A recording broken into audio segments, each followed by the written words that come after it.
Hey there, welcome back to Just Risa. Make sure to hit the like, hit subscribe, and ring that bell so you get notifications from me. And always remember to be unapologetically you.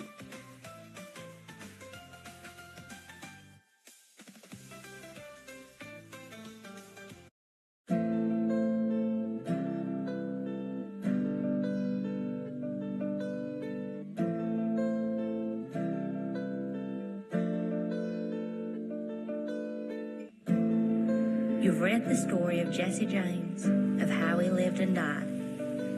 If you're still in need of something to read, here's the story of Bonnie and Clyde. The road was so dimly lighted, there were no highway signs to guide. But they made up their minds. If all roads were blind, they wouldn't give up till they died. I'll admit I'm just a little too reckless. I got this girl that wears a cross up on her necklace. Her mama doesn't like me, daddy ain't around, so that's what she calls me when I lay her down.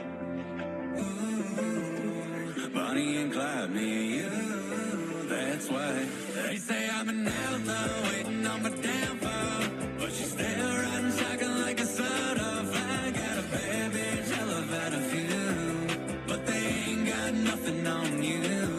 She's a love song, don't do much of nothing wrong, but she's a red-dead devil with a lights off, quick draw, mean to it if they only knew. I'm thinking maybe you're an outlaw too. Alright, give me all your cash. Come on!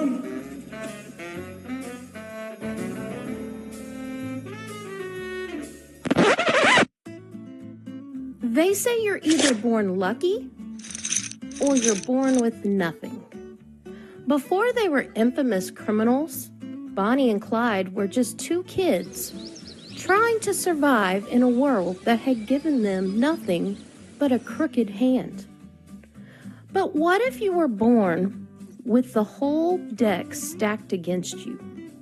What would you do? This is the story of two such people who took the deck, shuffled it, and played the game by their rules. I was born Clyde Chestnut Barrow in Toledo, Texas on March 24th, 1909. Being Christian, I don't much believe in astrology, but I'm told I'm an Aries. 3 and 7 are my favorite numbers, and I keep a horseshoe under my bed for good luck. I like fast cars, girls you want to talk to much as undress, and my mama.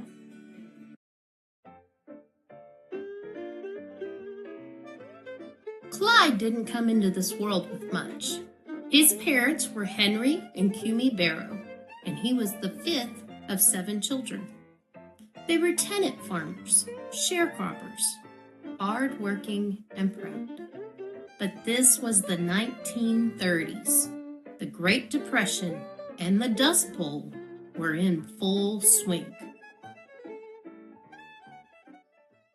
The Great Depression wasn't just a crisis. It was a slow, choking, unraveling of everyday life. In 1930, the Republican-controlled House of Representatives, in an effort to alleviate the effects of the The Great Depression, passed the a tariff bill, the Hawley-Smoot Tariff Act, which raised or lowered raised tariffs in an effort to collect more revenue for the federal government. Did it work? Anyone know the effects? It did not work, and the United States sank deeper into the Great Depression. Today, we have a similar debate over this. Anyone know what this is? In the South, tenant farmers like the Barrows didn't just feel the pinch, they starved. Hunger was a constant visitor.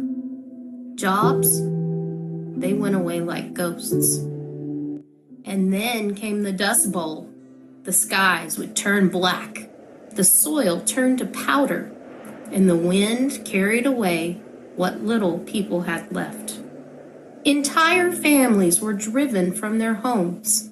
forced to pack up and move, chasing whispers of work and survival.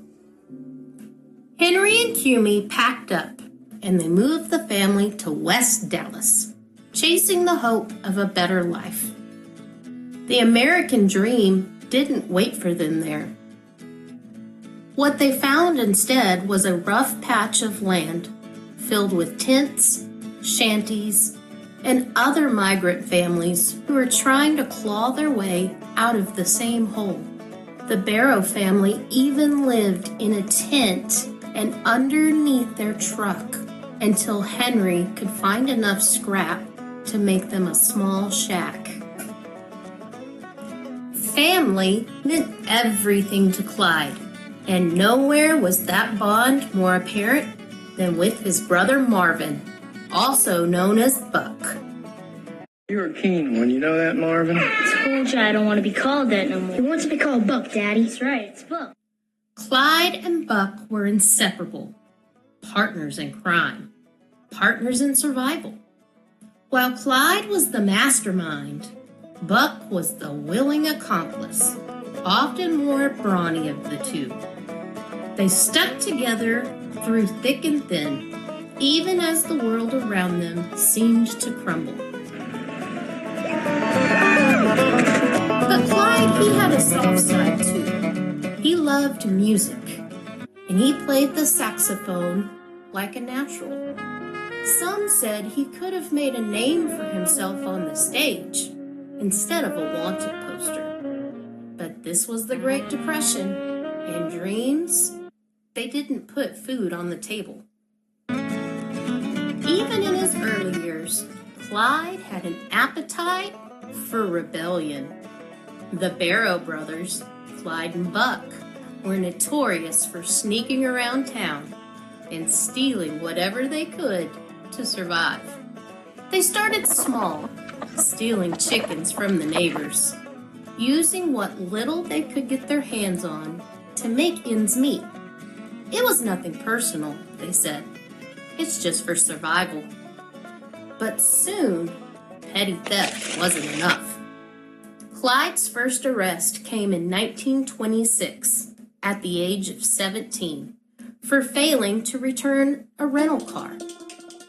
It seemed minor until he followed it up with stealing turkeys with Buck and breaking into safes.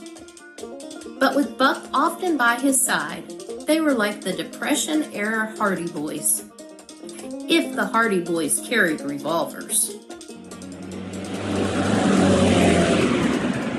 As Clyde's criminal activities escalated, he began to reinvent himself. To the world, he was no longer Clyde Chestnut. He was now Clyde Champion Barrow. Some say it was to mark his transition from petty thefts to something far more dangerous. Others believe it was his way of declaring that he was more than just a product of his circumstances, that he was a force to be reckoned with.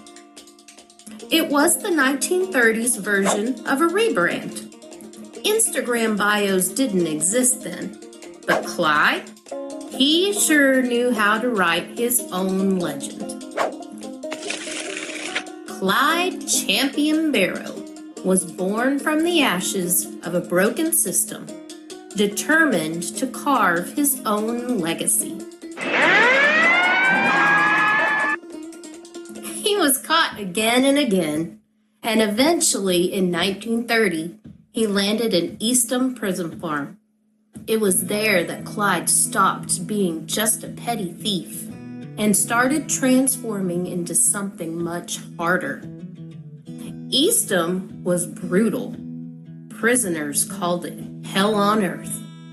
Clyde was beaten, assaulted, and humiliated. He learned not just how to survive, but how to hate.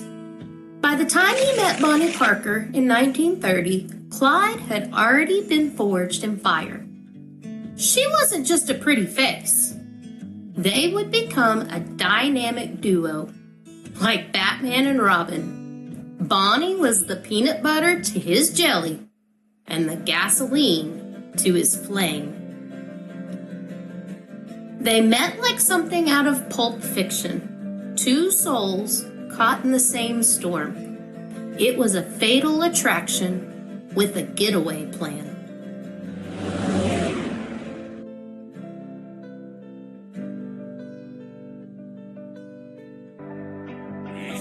Sip liquor out of a Yeti cup, waving in the wind, middle fingers up. Couldn't expect nothing less. And she done went and learned it from the best. Cause they say I've been out there waiting on my downfall, but she's still riding shotgun like a soda flag. Got a bad bitch, I love out of you, but they ain't got nothing on you. She's a love song, don't do much of nothing wrong, but she's a red dead devil with a lights off, quick draw. Angel, if they only knew. I'm thinking, baby, maybe you're an outlaw too.